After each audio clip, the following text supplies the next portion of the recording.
I pulse എങ്ങനെയൊക്കെയാണ് use ചെയ്യുക, അല്ലെങ്കിൽ ഐ പൾസ് യൂസ് ചെയ്യുമ്പോൾ ശ്രദ്ധിക്കേണ്ട കുറച്ച് കാര്യങ്ങൾ, ഇങ്ങനെ ഒരുപാട് സംശയങ്ങൾ കഴിഞ്ഞ 1-2 വീഡിയോസ് ചെയ്ത സമയത്ത് എനിക്ക് നമ്മുടെ കസ്റ്റമേഴ്സും അല്ലെങ്കിൽ ഈ ഒരു പ്രൊഡക്റ്റ് യൂസ് ചെയ്യുന്ന ആളുകളൊക്കെ ചോദിക്കേണ്ടായി. അപ്പം ആ ഒരു പ്രധാന കാരണമാണ് ഞാൻ ഈ ഒരു വീഡിയോ ചെയ്യാനായിട്ട് ഏറ്റവും പ്രധാനപ്പെട്ട ഒരു കാരണം എന്ന് പറയുന്നത്. കാരണം ഐ പൾസ് എന്ന് പറഞ്ഞിട്ടുള്ള ഒരു 15 ഫ്രൂട്ട്സിന്റെ ഒരു എക്സ്ട്രാക്റ്റിനെ ഒരു ബ്ലെൻഡഡ് ഫോമിലേക്ക്, ഒരു ജ്യൂസ് ഫോമിലേക്ക് കൊണ്ടുവന്നിട്ടുള്ള ഒരു വണ്ടർഫുൾ പ്രൊഡക്റ്റ് ആണ് ഈ ഒരു പ്രൊഡക്റ്റ് എന്ന് പറയുന്നത്. ഇതിനകത്ത് പ്രത്യേകിച്ച് പ്രിസർവേറ്റീവ്സോ അല്ലെങ്കിൽ കെമിക്കൽ കണ്ടന്റ് ഒന്നും കലരാത്തത് കൊണ്ട് തന്നെ നമ്മൾ വൺസ് ഇതിന്റെ ബോട്ടിൽ ഓപ്പൺ ചെയ്തിട്ടുണ്ടെങ്കിൽ നമ്മൾ ഫ്രിഡ്ജിൽ തന്നെ സൂക്ഷിക്കേണ്ടിയിരിക്കുന്നു. കാരണം പെട്ടെന്ന് തന്നെ അത് പുളിച്ചു പോകാനായിട്ട് അല്ലെങ്കിൽ കേടായി പോകാനായിട്ട് കാരണമായി തീരും. ഒരു 24 hours ഒക്കെ നമ്മൾ പുറത്ത് വെക്കുകയാണെങ്കിൽ, ഓപ്പൺ എയറിൽ വെക്കുകയാണെങ്കിൽ അത് പിന്നെ കേടായി പോകാനായിട്ട് കാരണമായി തീരും. സോ ഐ പൾസ് ഉപയോഗിക്കുന്ന ആളുകൾ ഇത് ബോട്ടിൽ ഓപ്പൺ ആക്കിയിട്ടുണ്ട് എങ്കിൽ നമ്മൾ അത് ഫ്രിഡ്ജിൽ മാത്രമേ പിന്നീട് സൂക്ഷിക്കാൻ പറ്റുന്നുണ്ടാവുള്ളൂ. ദെൻ ഈ പ്രോഡക്റ്റ് ഉപയോഗിക്കുമ്പോൾ ശ്രദ്ധിക്കേണ്ട രണ്ടാമത്തെ ഒരു കാര്യം, ഈ നമ്മൾ എല്ലാ ദിവസവും മോർണിംഗിൽ 30 ml ഈവനിംഗിൽ 30 ml അങ്ങനെ ഡെയിലി ഒരു 60 ml ആണ് യൂസ് ചെയ്യേണ്ടത്.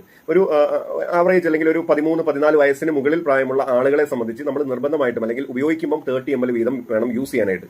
യൂസ് ചെയ്യുന്നതിന് മുമ്പായിട്ട് ആ കുപ്പി നല്ല കട്ടിയുള്ള, നല്ല നല്ല രസമുള്ള, നല്ല ഷേപ്പിലുള്ള ഒരു കുപ്പിയാണ് ശരിക്കും, ബോട്ടിലാണ് ശരിക്കും നമ്മുടെ ഐ പൾസ് വരുന്നത്. നല്ല കട്ടിയുള്ള ഒരു ബോട്ടിലാണ്, നല്ല കവറിങ്ങും ഒക്കെ കൂടിയിട്ട് വരുന്നതാണ്. ഇത് ഫ്രിഡ്ജിൽ വെച്ചിട്ട് തന്നെ യൂസ് ചെയ്യുക. യൂസ് ചെയ്യുമ്പോൾ രാവിലെ ഉപയോഗിക്കുന്നതിന് മുമ്പായിട്ട് ജസ്റ്റ് ഒന്ന് ഷെയ്ക്ക് ചെയ്തിട്ട് വേണം ഉപയോഗിക്കാനായിട്ട്.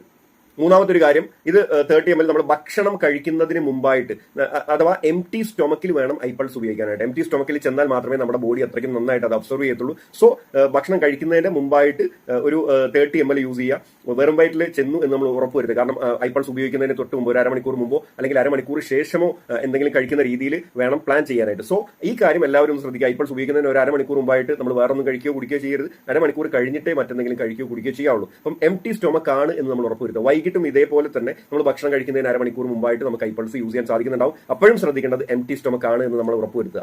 പിന്നെ പകൽ സമയത്ത് ഒരു ആവറേജ് ഒരു 80 കിലോ ഒക്കെ ഭാരമുള്ള ആളുകൾ ഡെയിലി ഒരു 3.5 ലിറ്ററോളം വെള്ളം കുടിക്കേണ്ടതുണ്ട്. അത് നമ്മൾ പ്രോഡക്റ്റ് ഉപയോഗിക്കുമ്പോൾ മാത്രമല്ല, സാധാരണ രീതിയിൽ എല്ലാ സമയം നമ്മൾ വെള്ളം കുടിക്കേണ്ട കാര്യത്തിൽ കൃത്യനിഷ്ഠ പാലിക്കേണ്ടതുണ്ട്. സോ ഐ പൾസ് ഉപയോഗിക്കുമ്പോൾ നിർബന്ധമായിട്ടും നന്നായിട്ട് വെള്ളം കുടിക്കാനായിട്ടും എല്ലാവരും ശ്രദ്ധിക്കുക. അക്കാര്യങ്ങൾ എല്ലാവരും ഓർത്തു വെക്കുക, മറന്നുപോകുക.